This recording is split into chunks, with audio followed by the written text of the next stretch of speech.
Herkese merhaba arkadaşlar. Emanet Dizisi yeni bölüm analiz videoma hepiniz hoş geldiniz. Dizimizi daha rahat izleyebilmeniz için birçok altyazı dili eklemiş bulunmaktayım. İstediğiniz altyazıyı videonun sağ altyazılar kısmından seçebilirsiniz.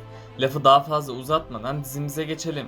Seher ve Yaman'ın birbirinden ayrılmasını istemiyorsanız, Zuhal ve İkbal'in sonunun hemen gelmesini istiyorsanız beğeni tuşuna basalım ve kaç kişi olduğumuzu senaristlere gösterelim. Yaman Seher'den ayrılacak mı?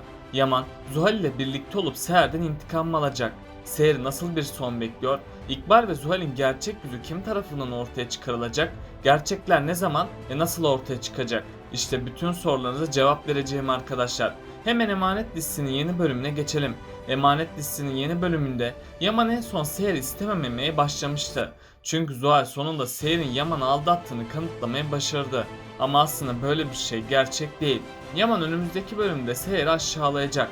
Seher ilk başlarda Yaman'ın kendisine neden kötü davrandığını çözemeyecek. Bu yüzden Seher Yaman'a neden kendisine kötü davrandığını soracak. Ama Yaman şimdilik Seher'le konuşmak istemeyecek. Büyük ihtimalle Yaman Seher'den boşanmak isteyecek. Ama Yaman şimdilik Seher'den ayrılmayacak. Çünkü sosyal hizmetler tam olarak Yusuf'a onları geri vermedi. Bu yüzden Yaman bu oyunu devam ettirmek zorunda kalacak ve bir süre daha bu duruma katlanmak zorunda kalacak. Evlilik sözleşmesinin 6 ay geçerliliği olduğundan Yaman bir süre daha sessizliğini koruyacak. Önümüzdeki bölümlerde Yaman Seher'den intikam almayı isteyecek. Bunun sonucunda da Yaman Seher'e bir plan yapacak. 3 ihtimale göre Yaman intikamını Seher'den alabilir. Birinci ihtimal Yaman Seher'le birlikte olup onu terk edecek. İkinci ihtimale göre Yaman Zuhal ile bir ilişkiye girecek. Seher de bu olanları görüp üzüntüden kahrolacak. Üçüncü ihtimale göre Yaman Seher'i konaktan kovabilir. Önümüzdeki bölümlerde sosyal hizmetler Yusuf'un velayetini Yaman ve Seher'e verecek. Bu sorun çözüldüğü için Yaman Seher'e karşı boşanma davası açacak. Yaman'ın avukatları da boşanma işlemlerini hemen başlatacak. Seher Yaman'ın kendisinden boşanacağını duyunca ona inanamayacak. Seher Yaman'a neden kendisini boşayacağını soracak. Yaman ise sahte kanıtları gösterip Seher'in kadınlığına hakaret edecek. Seher bu kanıtların sahte olduğunu söyleyecek ve kendisinin hiçbir şeyden haberinin olmadığını belirtecek. Hatta Seher İkbal'den bu konuda destek isteyecek. İkbal ise Seher'e yardım etmeyip onu suçlayacak. Yaman ardından Seher'in kolundan tutup onu konaktan kovacak. Seher konaktan kovulduğu için Yusuf'u kendisiyle götürmek isteyecek. Ama Seher bunda başarısız kalacak. Çünkü Yaman Yusuf'u bir daha Seher'e göstermeyecek.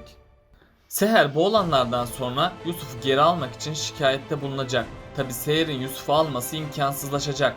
Yaman mahkeme elindeki kanıtları kullanacak. Mahkeme de Yusuf'un Yaman'da kalmasına karar verecek. Ama Seher itiraz edip kanıtların yeniden incelenmesini talep edecek. Mahkeme ise kanıtların tekrar incelenmesine karar verecek. Kanıtların incelenmesine kadar Yusuf'un Yaman'da kalmasını söyleyecekler. Seher ise bu duruma çok üzülüp oradan ayrılacak. Ali ve Fırat ise bu süreç içinde Seher'in destekçisi olacak. Yaman, Seher'e konuşma fırsatı vermeyince Seher ne yapacağını bilemeyecek. Çünkü Seher, Yaman'ın kendisine neden dolayı kızdığını bilememektedir. Ayrıca en son Seher araba çarpmıştı. Yaman Seher'in kendisi için çabaladığını görünce bu kanıtlara karşı daha çok şüphelenecek. Seher ise bu süreçte ne yapacağını bilemeyecek ve hayatın ona getireceği sürprizleri beklemek zorunda kalacak. Yaman da gerçekleri öğrenmeden Seher'e hesap sormak istemeyecek. Çünkü en son Yaman Cenger ile konuşmuştu. Yaman ona gerçeklerin ne olduğunu bilmeden Seher'e hesap soramam dedi.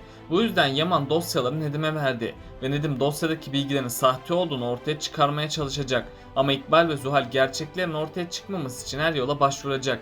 Eğer İkbal yine kötü bir plan yaparsa gerçekleri ortaya çıkmayabilir. Aksi takdirde Nedim gerçekleri Yaman'a gösterecek.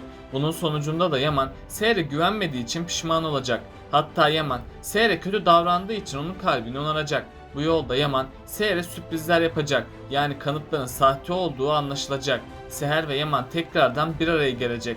Tabi Yaman Zuhal'e yaptıklarının hesabını soracak. Bununla birlikte Zuhal konaktan kovulacak. Zaten İkbal tüm suçları Zuhal üzerinden yaptığı için ona bir şey olmayacak. Ama İkbal tüm kötülüklerine devam edecek. Kiraz ve Ali şimdilik duygularını birbirine itiraf edemedi. Ama sonradan Ali isyan edecek ve Ali Kiraz'a aşkını söyleyecek. Sultanala da ilk zamanlar Kiraz'ı kabullenmek istemeyecek ama sonradan Kiraz'ı sahiplenecek. Çünkü Sultanala Ali'nin mutlu olmasını isteyecek. Bunun üzerine Kiraz Ali'ye bir şans verecek. Kiraz ve Ali'nin duygu itirafı ile çiftimizi güzel günler bekliyor. Çünkü Kiraz ve Ali hayatını birleştirmek isteyecek. Bu yolda da çiftimiz evlenme kararı verecek. Bora da en son Neslihan'ı takip ediyordu. Neslihan Bora'ya kızdıkça Bora Neslihan'dan etkilenecek. Çünkü Bora Neslihan'ın güçlü kişiliğini görecek. Bu yüzden Bora Neslihan'a aşık olacak. Hatta Bora Neslihan'ı elde edebilmek için her yola başvuracak. Ama Fırat Neslihan'ı sevdiği için onu asla bırakmayacak. Bu yüzden Fırat'ın Neslihan için Bora ile yapacağı mücadeleye şahit olacağız. Yaman, Seher'in suçsuzluğunu öğrendiğinde büyük bir şok geçirecek. Çünkü Yaman, Seher'e güvenmediği için büyük bir hayal kırıklığı yaşayacak. Bunun üzerine Yaman hemen Seher'den af dilemeye çalışacak. Tabi Seher ilk başlarda Yaman'ı affetmeyecek. Seher'in kadınlık gururu kırıldığı için Yaman'ı affetmesi çok zor olacak. Seher Yaman'ı sonradan affetmek zorunda kalacak. Çünkü Seher Yusuf'un üzülmesini istemeyecek. Ayrıca Seher hala Yaman'ı sevdiği için onunla birlikte olmak isteyecek. Bu nedenle Yaman ve Seher sonunda barışacak. Yaman sonradan Zuhal'den hesap sormaya gidecek. Zuhal yine Seher'e iftira atmaya çalışacak. Ama Yaman Zuhal'e inanmayacak. Yaman Zuhal'i artık konakta istemeyecek ve onu sonsuza kadar konaktan kovacak. Zuhal sorunu böylece çözülmüş olacak. İkbal ise şimdilik konakta kalmaya devam edecek. Yaman İkbal'in gerçek yüzünü görmediği için onu konaktan kovmayacak. Tabi yakında İkbal'in de gerçek yüzü ortaya çıkmaya başlayacak. İkbal'in gerçek yüzünü de Ziya ortaya çıkaracak. Çünkü Ziya İkbal'in bir katil olduğunu biliyor. Seher'in ablasını Trabzanlardan aşağıya attığını görmüştü. Bu travma Ziya'da yeniden yaşanacak. Ziya ise gerçekleri bir herkese anlatacak. Yaman ise İkbal'in gerçek yüzünü görür görmez ona hak ettiği dersi verecek. Ardından polisler İkbal'i tutuklamaya gelecek. Ama ondan önce İkbal yeniden Seher'den af dileyecek. İkbal, Seher onun ablasını bilerek öldürmek istemediğini belirtecek. Seher de büyük ihtimalle İkbal'i yeniden affedecek. Ama Seher'in İkbal'i affetmesi onun sonu olacak. Çünkü İkbal çok kötü birisi. Seher bu hatasını canıyla ödeyecek. Zuhal ve İkbal de asla pes etmeyecekler. Seher'in ikisini affetmesiyle onlar daha da öfkelenecek. İkbal ve Zuhal yine bir plan yapıp Seher'i öldürmeye çalışacak. Seher dikkatli olmaz söylerek diziye veda edecek. Tabi Yaman bu konuda Seher'e desteklerde bulunacak. Kiraz ve Ali de yanında sevgili olacak. Çünkü Begüm en son Almanya'ya gitmişti. Bunun sonucunda da Begüm tamamen diziden ayrılmıştı. Böylece Ali ve Kiraz arasındaki en büyük engellerden birisi kalkmış oldu. Begüm'ün yerine yeni birisi dizimize dahil edilecek. Bu kişi erkek oyuncu olacak. Bu yeni kişi Ali'nin rakibi olacak. Yani bu kişi Kiraz'a aşık olacak. Ali de Kiraz'ı kıskanacak. Önceleri Kiraz Ali için mücadele ediyordu. Şimdi Ali Kiraz için mücadele edecek. Kiraz ise Ali'yi asla terk etmeyecek. Onların aşkları tüm kötülüklere karşı galip gelecek. Tabi Kiraz'ın ölme ihtimali çok yüksek. Çünkü Kiraz her defasında başına büyük belalar açtı. Kiraz işi olmayan işlere burnunu koydu. Kiraz'ın bu ihmalkarlığı yakında onun sonu olabilir. Hatta Kiraz bundan dolayı ölebilir. Ali de bu üzüntüye dayanamayacak. Ali her şeyden vazgeçecekken hayatına yeni birisi dahil olacak. Ali de Kiraz'ı bu yeni kişide görecek. Bundan dolayı Ali Kiraz'a sahip çıkamadığı için ona sahip çıkacak. Ve Ali bu kıza aşık olacak. Tabi bu aşkın başlamasıyla onları da zorlu günler bekliyor olacak. Fırat Neslihan aşkını itiraf etmeye çalışacak. Çünkü Fırat Neslihan'a tamamen aşık olmuş durumdadır.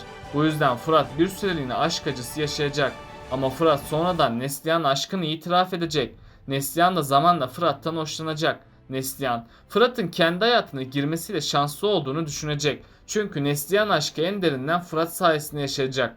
Bunun üzerine Neslihan Fırat'a bir şans verecek. Peki sizce Yaman Seher'e nasıl bir ceza verecek? Aşağıda yorumlarınızı bekliyor olacağım. Bakalım sizin bu konuda düşünceleriniz neler? Böylelikle bu bölümün de sonuna geldik arkadaşlar. Bunun gibi videoların devamının gelmesini istiyorsanız kanalımı takip etmeyi ve bu videomu beğenmeyi unutmayın. Kendinize çok iyi bakın. Hoşça kalın.